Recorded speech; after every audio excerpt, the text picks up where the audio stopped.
오늘 말씀은요, 마태복음 14장 22절에서 36절입니다. 마태복음 14장 22절에서 36절. 말씀 읽기 전에 먼저 기도합니다. 주님 감사합니다. 우리의 삶에 환경과 역경과 어려움이 올 때, 또한 믿음으로 바로 서야 할 때, 우리의 믿음이 어디로부터 오는지, 우리의 믿음이 어디로부터 발원하는지 우리의 시선을 오직 주님께만 두기를 원합니다. 오직 하나님께만 마음을 두고 시선을 둘 때 두려움은 사라집니다. 인간적인 생각으로 생각하고 움직일 때 그 사람은 의심하게 되고 하나님을 신뢰하지 않게 되며 반드시 넘어지게 돼 있고, 사람의 생각으로 움직여서 죄를 짓게 돼 있습니다. 우리의 온 마음과 시선을 하나님께 드릴 때 주께서 우리의 삶을 운행해 가시는 걸 다시 보기를 원합니다. 죄에서 벗어남은 삶, 그 삶의 시작이 온 마음을 하나님께 드리는 것입니다. 그것이 진리이고 그것이 은혜 안으로 머무는 것입니다. 예수님만 온 마음을 다해서 사랑하는 그 자리 벗어나지 않기를, 마음과 시선을 옮기지 않기를 기도합니다. 주님 감사합니다. 예수님의 이름으로 기도드렸습니다. 아멘. 교독하시고요. 끝절은 함께 읽겠습니다. 즉시 예수님께서 자기 제자들을 강권하사 자기가 무리들을 보내는 동안 배를 타고 자기보다 앞서 건너편으로 가게 하시고, 무리들을 보내신 뒤에 기도하러 따로 산에 올라가셨다가 저녁이 되매 거기 홀로 계시더라. 그러나 이제 배는 바다 한가운데 있었고 바람이 반대로 불므로 파도로 인해 요동하더라. 밤 사경에 예수님께서 바다 위로 걸어 그들에게 가시니 그분께서 바다 위로 걸어오시는 것을 제자들이 보고 불안해하여 이르기를 그것은 영이다 하며 두려워서 소리 질렀으나, 즉시 예수님께서 그들에게 말씀하여 이르시되 안심하라 나니 두려워하지 말라 하시니라. 베드로가 그분께 응답하이르되 주여 만일 주님이시거든 물 위로 주께 오라고 내게 명령하소서. 그분께서 오라 하고 말씀하시매 베드로가 배에서 내려와 예수님께 가려고 물 위로 걸어갔으나 바람이 사나운 것을 보고 두려워하다가 가라앉기 시작하므로 소리질러 이르되 주여 나를 구원하소서 하니, 즉시 예수님께서 손을 내미사 그를 붙잡으시며 그에게 이르시되 오 너 믿음이 적은 자야 내가 어찌하여 의심하였느냐 하시니라. 그들이 배에 들어갈 때 바람이 그치니 그때 배에 있던 자들이 와서 그분께 경배하며 이르되 진실로 주께서는 하나님의 아들이시니이다 하더라. 그들이 건너가서 게네사렛 땅으로 들어가매 그곳 사람들이 그분을 알아보고 그 주변에 온 지역에 사람을 보내어 병든 모든 자들을 그분께 데리고 와서 병든 자들이 다만 그분의 옷단에라도 손을 대게 하실 것을 그분께 간청하더니 옷을 댄 자들은 원전하게 되니라. 아멘.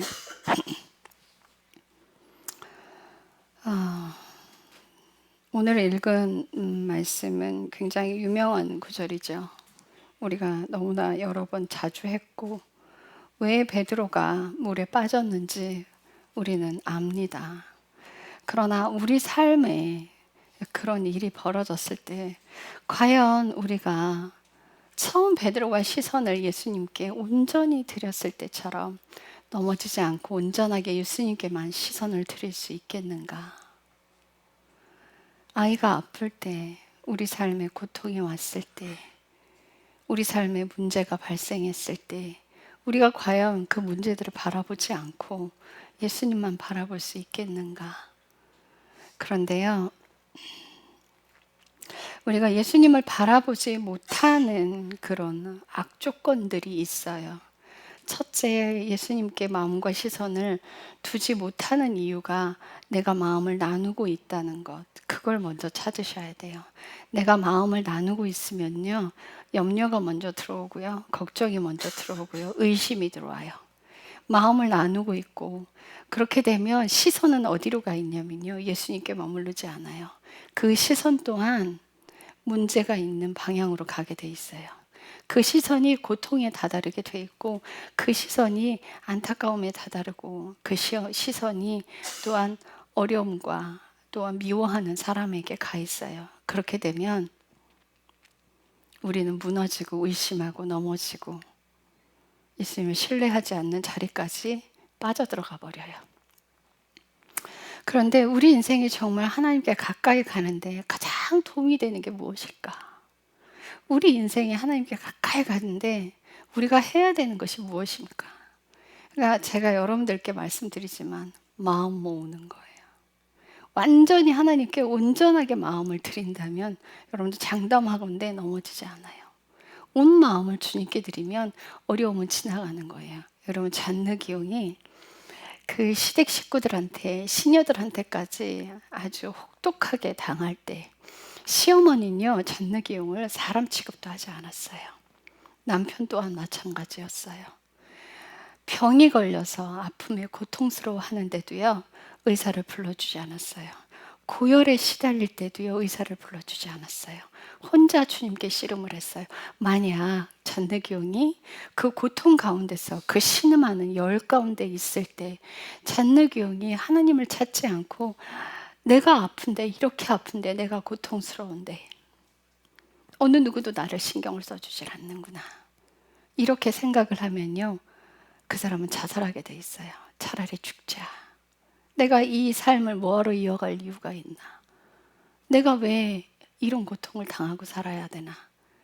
그냥 끝내자. 이런 생각을 하게 될 수도 있어요. 그런데 그 모함 속에 있을 때 잔느기용이, 고통 가운데 있을 때 잔느기용이 뭘 했냐면요, 어렸을 때 죄 지은 것을 기억해냈어요. 그래서 그 어려서부터의 죄를 고백하기 시작했어요. 하나님한테. 하나님, 제가 어렸을 때 이런 죄를 지었어요. 그리고 그것을 고백하고 회개하기 시작했어요. 그 아픈데 회개하기 시작했더니 하나님의 은혜가 확 머물러 오는 거예요. 여러분 있잖아요, 우리가 매일 듣던 그 찬양인데도 어느 날 갑자기 은혜가 확 쏟아져서 눈물이 막 콸콸콸콸 쏟아지는 그런 하나님의 은혜, 그거는 사람이 어떻게 할 수 없는 거잖아요. 주님이 주셔야만 하는 거잖아요. 근데 그 은혜 안에 머물고 싶은 거예요, 우리는 늘상. 그죠? 근데 주님의 은혜 아래 머무는 것이, 온 마음을 주님께 드리면 나의 못난 부분이 보이기 시작하고 나의 죄된 부분이 보이기 시작해요. 그래서 잔누기용이 그렇게 기도를 했는데 눈물이 펑펑펑펑펑펑 쏟아지는 거예요. 그래서 하나님의 은혜에 흡족하게 취해 있었어요. 그들이 나를 어떻게 모함하든, 그들이 의사를 불러주지 않고 내게 밥을 주지도 않는데도 그게 관여치 않은 거예요. 그냥 하나님만 보이는 거예요. 그래서 완전히 얼굴이 다 곰보가 되도록 열이 나서 막 난리가 난 거예요. 그런데 그 잔느기를 알고 있던 그 의사 하나가 어떻게 지나가다가 그 집을 들렀어요. 근데 이 잔느기용을 보고 나서는 기겁을 한 거예요. 그래 식구들이 막 야단을 쳤어요. 그래서 그 잔느기용을 보고 그 의사가 치료를 하기 시작했어요. 그래서 그 병에서 벗어나긴 했으나 얼굴이 다 곰보가 됐어요. 그런데 잔느기용은 관여치 않아요. 자신의 형색이 어떻게 됐든 상관없어요. 주님이 자신과 함께 하고 있거든요. 여러분, 우리가 이 지금 싸우는 이 고난의 싸움이 어디를 향하고 있는지 보셔야 돼요.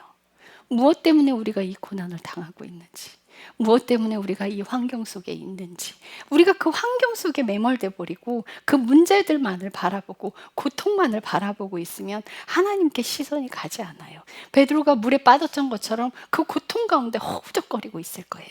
그 문제들에서 허우적거리고 있을 거예요. 그런데 하나님만 바라보며 사람들이 내게 어떻게 하는 거에 관여치 않게 돼요. 사람들의 시선을 관여치 않게 돼요. 제가 어려서 그렇게 심하게 왕따를 당했을 때 저는 교회 가서 늘상 울었어요. 그냥 하나님의 친구였고 하나님과 함께하고 그분만 손잡고 다녔어요. 그런데 아이들이 저를 왕따시킬 때 제 마음에 무슨 생각이 들었냐면, 야, 니들이 나 왕따시키냐? 나도 니들 싫어. 내가 니들 왕따시킬 거야. 그리고 걔네들 지나갈 때 일부러 제가 더 고개 돌리고요. 그냥 사람을 사람으로 취급하지 않았어요. 동화책하고 친구했고요. 교회 가서도 친구는 없었어요. 늘 혼자였지만 교회 가서 기도하고 주님만 찾았어요. 그래서 아마 어린 시절을 잘 지나왔을 거예요. 엄마한테 매질을 그렇게 당했어도요, 교회 가서 울었어요. 그 고난들이 하나님만 봤더니 저의 이 영적 상태의 지지대가 반석이 되는 거예요. 만약 그 시간을 원망하고만 자랐다면, 그 시간의 고통을 내 마음속에 고통만 음미하고 살았다면 저는 살 수가 없었을 거예요. 여러분들 환경에 어떤 환경에 처하신지 모르겠지만 사람들이 나를 어떻게 쳐다보는지 신경 쓰지 마세요. 하나님께 시선 두십시오. 하나님께 마음 두십시오. 우리가 이 싸움을 하는 게 하나님으로부터 비롯됐다는 거 여러분들 아셔야 돼요. 그게 나의 죄로 인한 것이든 어쨌든 나의 죄로 인한 것이어도 그 죄를 제거하기 위해서 하나님이 그 일을 일으키신 거니까. 그래서 하나님만 바라볼 때 자존감이 높아져요. 제가 이제 백화점 다닐 때 백화점 다니면서도 없었어요. 친구는 우리 미경 집사님 하나 딱 친구였어요. 그러니까 워낙 매출도 탑이었고 이러니 타 브랜드에서는 저를 아는 척도 안 했고요. 친하고 싶어 하지도 않았어요. 늘 혼자 다녔어요. 그런데 전 늘 당당했어요. 이제 허리가 아파서 침을 맞으러 한의원을 가는데요. 제가 막 걸어 들어갔어요. 그랬더니 그 간호사가 저한테 뭐라 그러냐면요. 저 발자국 소리가 들리는데 다른 사람 발자국 소리가 다르대요. 저랑은. 너무 당당하대요. 그래서 저 주인공이 누군가 문을 쳐다보고 있었대요. 제가 들어오더래. 그럼 제가 딱 들어가자마자 그 간호사가 처음 갔을 때거든요. 무슨 걸음걸이가 그렇게 당당해요? 이러는 거예요. 제가요? 이랬어요. 저는 백화점 안에서 누구도 친구가 없는데도 전 늘 당당했어요. 늘 힘차요. 하나님이 함께 계시니까. 여러분들의 삶의 친구가 세상 사람들이 아니에요. 여러분들의 삶의 친구는 예수님이어야 해요. 그 예수님만 있다면요, 여러분들 어떤 것도 문제 없어요. 우리 인생에 우리가 기쁨으로 지낼 수 있는 건 환경의 어떠함이 아니에요. 우리가 기쁨을 누릴 수 있는 건 오직 예수님 한 분만으로 기쁨을 누려야 돼요. 여러분들 우리가 뭔가 좋은 게 왔을 때 기뻐하고 나쁜 게 왔을 때 슬퍼하고 여기에 막 좌지우지 돼버리면요, 여러분들의 인생은요 수렁에서 못 빠져나와요. 구렁텅이에서 못 빠져나와요. 그렇게 되면 여러분들의 인생이 늘 즐기는 것들만 따라가게 돼 있고요, 늘 육신의 축복만을 따라가게 돼 있어요. 근데 그것과 관여하지 않고 예수님만 바라보는 인생이 늘상 되어야 돼요. 그 예수님만 바라보는 그 인생이 늘상 유지가 된다면 여러분들 시험도 쉽게 통과하고요, 하나님께서 넣어두신 그 고난도 쉽게 빠져나옵니다. 그럴 때 아무리 힘들어도요, 그 삶의 문제들이 문제로 여겨지지 않아요. 우리가 금요일 날 나눔을 했어요. 근데 여러분들 나눔을 하는 건 나의 죄를 드러내는 게 목적이 아닙니다. 만약 나의 죄를 드러내고 내 삶이 고쳐지지 않는다면 여러분들 그건 잘못된 거예요. 내가 나의 죄성, 나의 잘못된 부분을 드러내고 나눴다면 이건 뭐냐면 내가 이걸 고치겠습니다가 밑에 깔려 있어야 돼요. 여러분들 그게 고쳐지지 않는다면 그 아무짝에 쓸모없는 나눔이에요. 내가 삶이 고쳐져야 다른 사람들이 보고 따라오고 본을 받아요. 야, 저 사람은 본받을 만하다. 만약 나의 죄된 모습을 드러내고 고쳐지지 않는다면, 다람쥐 쳇바퀴 돌고 있다면 우리는 은혜 안에 머물지 못합니다. 반드시 나와야 합니다. 반드시 거기서 나와야 해요. 그래서 우리 인생의 문제들이 그것이 문제가 아니에요. 나의 죄성이 문제가 아니에요. 내 안에 있는 문제는 뭐냐면요, 하나님을 사랑하지 않는 게 문제라는 거예요. 그 예수님만 온 마음을 다해서 사랑하지 않고 모든 시선을 들여 예수님을 바라보지 않는 것이 문제인 것이지. 그러면 환경이 어떠하든, 베드로가 물에 빠졌던 건 마음과 시선을 예수님께 처음에 베드로가 물 위를 걸었어요. 그가 걸었단 말이에요. 예수님을 바라봤을 때는 그때는 걸었어요. 근데 갑자기 눈에 뭐가 들어오냐면 무서운 바람과 파도가 눈에 들어오기 시작했어요. 그럴 때 빠져들기 시작한 거예요. 여러분들 우리의 믿음은요 내 안에 있지 않아요. 우리의 믿음은 예수 그리스도를 신뢰하느냐에 달려 있는 거예요.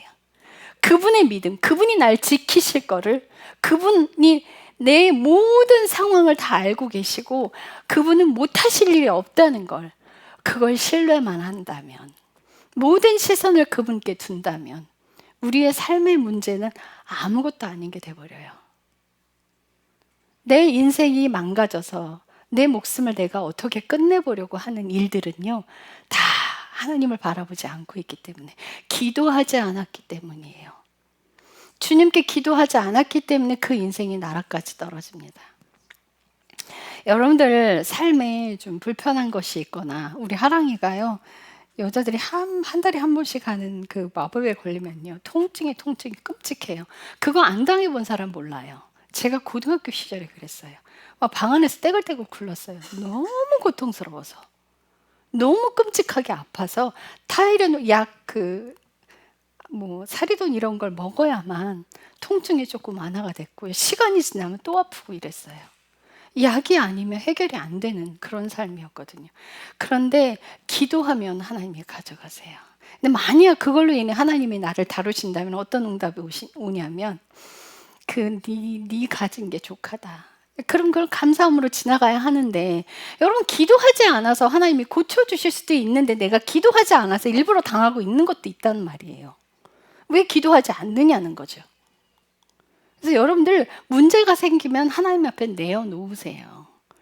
내어놓으시고 그것을 위해서 기도하십시오. 육신의 문제들은 아무것도 기도하지 말라는 뜻이 아니에요. 여러분들은 마음과 시선이 온전히 하나님께 가 있을 때 그 육신의 고통도 하나님께서 덤으로 함께 해결해 주시는 거죠. 내 마음과 시선 하나님께 두고 온전히 육신의 문제만을 위해서 기도하는 게, 그게 잘못됐다라는 거예요. 여러분들이 환난이 오고 고통이 올 때 오히려 더 하나님을 위해서, 하나님의 나라와 의를 위해서 기도하십시오. 하나님 나라와 의를 위해서 기도한다는 것, 그것이 나를 바로잡아 줍니다. 그게 먼저가 돼야 돼요. 우리 안에 삶에 힘겨움이 올 때도 하나님 나라와 의를 위해서 먼저 기도하십시오. 이 땅을 위해서 기도하십시오. 저를 위해서 기도하십시오. 근데 우리는 윈윈이에요. 여러분들이 기도하지 않으면요, 저는 사탄이 공격해요. 그렇게 하나님 묶어두셨어요. 여러분들 영적 상태가 삐리리 하면요, 저한테 고통이 따라와요. 힘겨움이 따라와요. 그러니까 저를 위해서 기도하는 게 아니라, 여러분들 저를 위해서 기도하는 게, 이 나라를 위해서 기도하는 게, 한국 교회를 위해서 기도하는 게 여러분들을 위해서 기도하는 거예요. 그게 여러분들을 위한 거예요. 저는 억울할 때가 있어요. 하나님 이 끈 끊어주시면 안 돼요? 한 번 그랬어요. 하나님 이 끈 끊어주시면 안 돼요? 왜 제 잘못도 아닌데 제가 아파야 되고 당해야 돼요?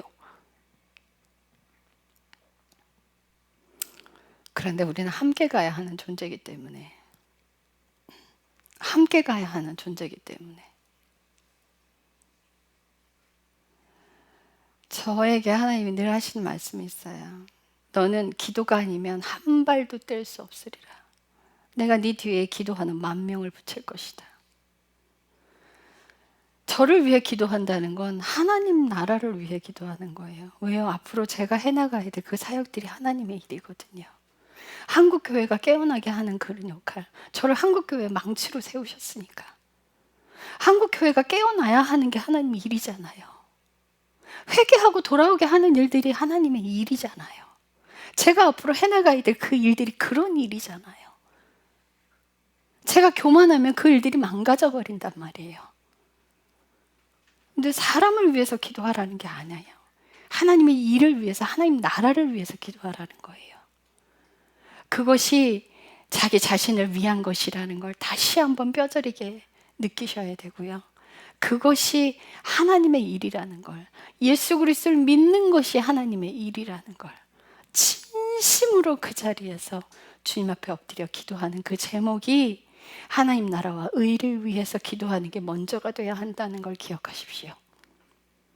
그렇지 않고 내 문제만 들이댔다가는요, 수렁에서 빠져나오지 못해요. 내 거에서 벗어나라고 늘 말씀드렸어요. 내 거에서 벗어나십시오. 하나님께서 내게 돈을 주시면 우리 가족한테만 쓰라고 주시는 게 아니에요. 여러분들 광야 갈 때요, 저는요, 그 돈 저한테만 쓰지 않았어요. 흘려보냈어요. 그 경험을 하지 못하면요, 돈이 주인이 돼서 못 벗어나요. 제 삶은 신학을 시작하는 순간부터 지금까지 광야예요. 광야는 신부의 자리예요. 광야는 하나님이 먹이고 입히시는 자리예요. 그런데 저한테 들어온 돈 저한테만 쓰지 않아요. 필요한 사람들에게 쓰게 하시고 필요한 사람들에게 흘려보내게 하세요. 그 일은 광야에서부터 하나님 나라 갈 때까지 계속되어지는 거예요. 바울은요, 헌금을 받지 않고 살았어요. 근데 바울의 말에 보면 왜 헌금을 받지 않았는지가 뼈 있는 말들이 군데군데 나와요. 얼마나 헌금하면서 생색을 했으면. 근데 바울이 그래요. 자기는 받지 않으면서 너희가 영적인 것을 받았다면 육신적인 것으로 섬기는 것은 마땅하니라 이래요. 그게 맞는 말이거든요. 이스라엘 백성들한테 헌금 모은 것을 이스라엘 백성들한테 전해주겠다 말하면서 이래요. 너희들이 영적인 것을 나눠 가졌다면 육신적인 것으로 하는 것은 마땅하다.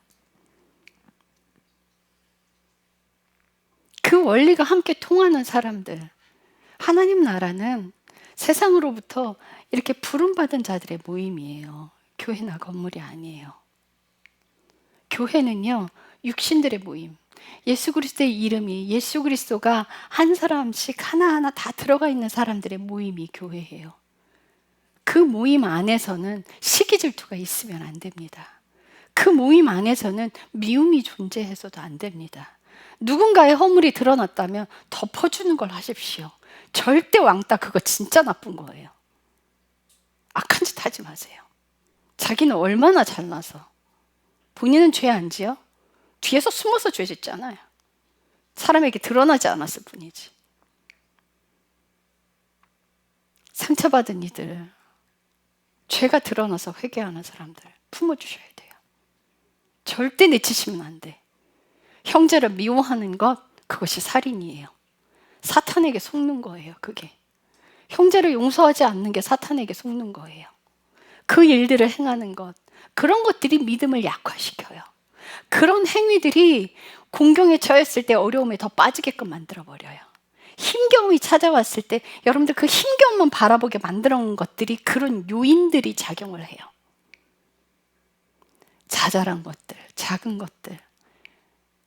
하나님과 하나가 된다는 건 정말 이 영적인 그 감각들이 다 깨어 있어야 돼요.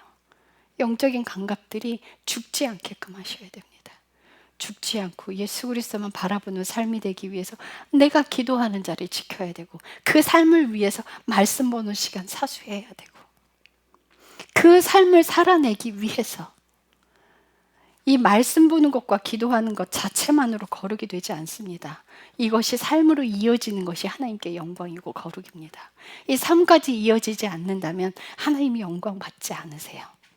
우리가 크나큰 일을 해서 하나님께 영광 돌립니다. 이것이 하나님께 영광이 아니에요. 오늘의 교회가 변질됐어요. 그래서 누구나 다 높은 자리에 서려고, 누구나 다 성공하는 자리에 가려고, 왜 하나님께 영광 돌리려고? 제발 목사님들 잘못 가르치지 마세요. 하나님께 잘 돼서 영광 돌리라고요. 그런 게 영광이 아니에요. 이렇게 온 마음과 시선을 하나님께 드리고 말씀과 기도하는 생활이 삶에서 고쳐지는 인생을 가는 것이 하나님께 영광이에요. 하늘로부터 오는 아버지께로부터 오는 영광을 구하지 않는데 어떻게 하나님께 영광을 돌릴 수가 있겠어요? 믿음 생활을 바로 한다는 건 여러분들의 마음가짐에 달려 있습니다. 마음의 자세에 달려 있습니다. 육신을 쳐서 복종시키십시오.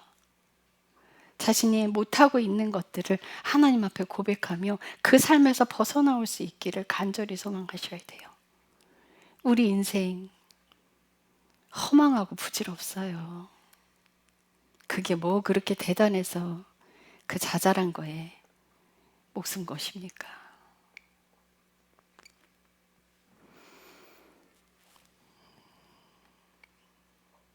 저한테도 어려움이 찾아오지만 그거는 그냥 겪어야 되는, 육신이 겪어야 되는 일이고 마음과 시선을 하나님께만 둔다면 그게 그렇게 힘겹지는 않아요.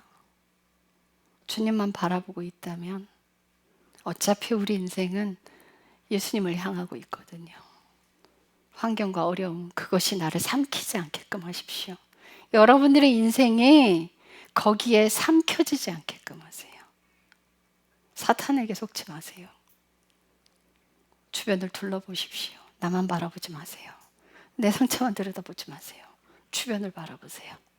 하나님 나라와 의를 위해서 기도하십시오. 기도하겠습니다.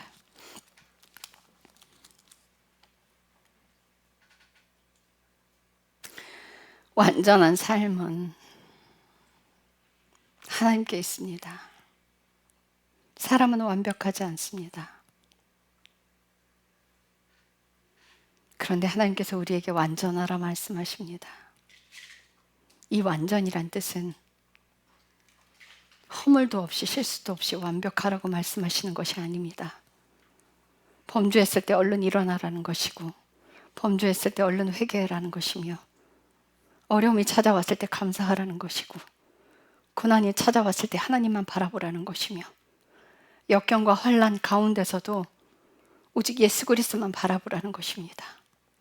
그러면 삶의 문제들이 문제가 되지 않습니다. 삶의 고통이 고통이 되지 않습니다. 육신의 아픔이 나를 건드리지 못합니다. 육신의 고통이 나를 삼키지 못합니다. 오직 예수님만 바라보고 온 마음과 시선이 오직 예수님께만 가기를 간절히 소망하고 소망합니다. 죄를 회개하고 통곡할 때 뿌리까지 쏟아내기를 기도합니다. 온 마음으로 예수님을 사랑하는데 생명을 다해 사랑하기를 소망합니다. 자신의 삶에서 문제가 되는 것들, 그것들의 시선을 두지 않고 온 마음과 시선을 하나님께 드리고 기도하기를 간절히 소망합니다. 먼저 하나님 나라와 의를 구하라 말씀하신 그 약속, 그 자리, 그 기도와 함께 회개가 먼저가 되기를 간절히 소망합니다. 그런 인생을 살면 감사는 따라갑니다. 홍수 가운데서도 감사를 찾게 되어 있습니다. 집에 물이 새도 감사를 찾게 되어 있습니다. 10손가락 중에 9개 손가락을 잃어서도 감사를 찾게 되었습니다. 2다리가 오는데 1다리를 잃어도 감사하게 되어 있습니다. 하나님께서는 그 인생 가운데 머물러 하시는 것입니다. 우리가 그 은혜의 자리에 있기를 소망합니다. 주님 사랑합니다. 예수님의 이름으로 기도드렸습니다. 아멘.